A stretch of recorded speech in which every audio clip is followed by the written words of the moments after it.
Bonjour à toutes et à tous. Aujourd'hui, on s'attaque à une mission, et pas n'importe laquelle, votre projet expérimental et numérique. Ça peut sembler être une montagne à gravir, mais je vous promets, c'est avant tout une aventure incroyable qui vous attend. Alors, attachez bien vos ceintures, on décolle. 12 heures de recherche, des mesures, des données à analyser, une présentation à préparer. Ouais, dit comme ça, je comprends tout à fait que ça puisse faire un peu peur. On peut vite se sentir perdu face à l'immensité de la tâche. Mais justement, le but de cette présentation, c'est de vous donner une carte et une boussole pour naviguer. Pour se mettre dans l'ambiance, oublions juste un instant la salle de classe. Imaginez, votre projet, c'est de préparer une mission pour aller coloniser Mars. Ça vous paraît fou? Pas tant que ça. C'est exactement ce genre de grande idée qui peut transformer ce qui ressemble à une contrainte scolaire en une véritable expédition scientifique passionnante. Ok, mission acceptée, on plonge dans le vif du sujet. Et comme pour n'importe quelle mission spatiale, la toute première étape, ce n'est pas de construire la fusée, non, c'est de tout planifier. Une bonne préparation, c'est 90% du succès.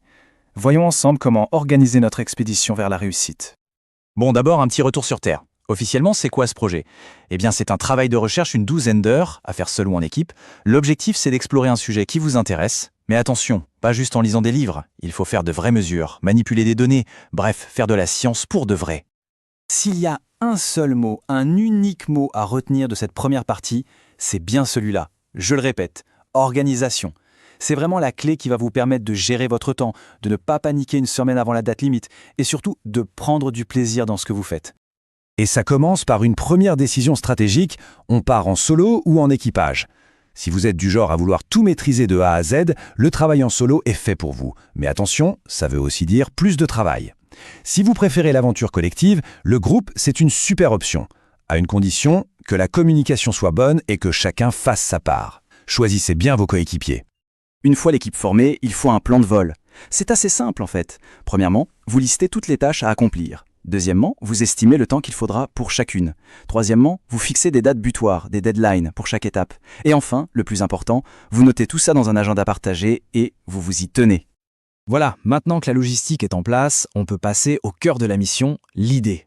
Une bonne idée, c'est déjà très bien. Mais une bonne question scientifique, c'est encore mieux.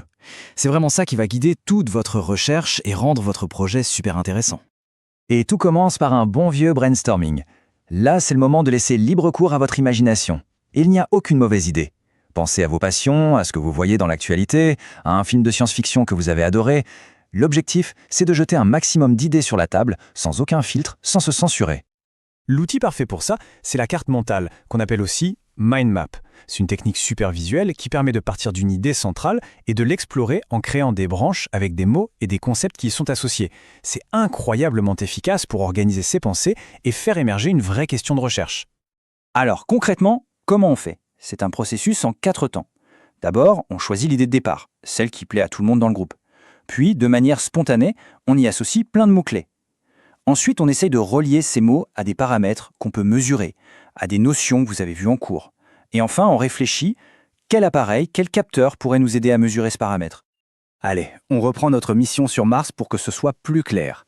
L'idée de départ, c'est vivre sur Mars. Les mots qui nous viennent à l'esprit? Énergie, oxygène, nourriture. Prenons énergie. Le paramètre mesurable pourrait être la puissance électrique. Pour oxygène, ça pourrait être la quantité de dioxygène. Vous voyez où je veux en venir? Et voilà comment, comme par magie, on passe d'une idée un peu vague à une question super précise et surtout testable. En associant notre paramètre, la puissance électrique, à notre idée de départ, on formule une problématique géniale. Combien de panneaux solaires seraient nécessaires pour alimenter une colonie sur Mars? Ça, c'est un vrai sujet de projet qui a de l'allure. Et ce qui est vraiment cool, c'est que cette méthode que vous venez d'apprendre, ce n'est pas juste un exercice scolaire, c'est la base de toute découverte scientifique. C'est un véritable super pouvoir que vous êtes en train d'acquérir.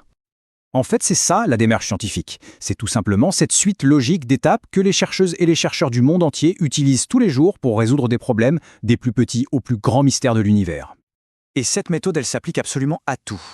De la fabrication d'un nouveau parfum à la recherche contre le cancer, en passant par la cuisine moléculaire ou le fonctionnement d'un instrument de musique. Que votre projet porte sur le climat, l'énergie, la biologie, peu importe, cette démarche sera votre meilleur allié. Une fois que vous la maîtrisez, vous pouvez l'appliquer à n'importe quel domaine qui vous passionne. Bon, on arrive à la fin de notre préparation de mission. Il est temps de résumer notre plan de vol pour que tout soit parfaitement clair dans votre tête avant le grand décollage de votre projet. Alors, voici la petite fiche de révision. D'abord, l'organisation. La clé, on l'a dit, c'est un bon planning. Ensuite, la méthode, on part d'un brainstorming, on utilise la carte mentale pour passer de l'idée large à la problématique, on associe des mots, on trouve un paramètre mesurable, et hop, on formule la question. Considérez ça comme votre checklist finale avant de vous lancer. Alors voilà, la mission est maintenant entre vos mains. Ce projet, ce n'est pas juste un devoir de plus, c'est une invitation à l'exploration, à la curiosité. C'est votre toute première véritable expédition scientifique. Alors la question que je vous laisse, elle est simple.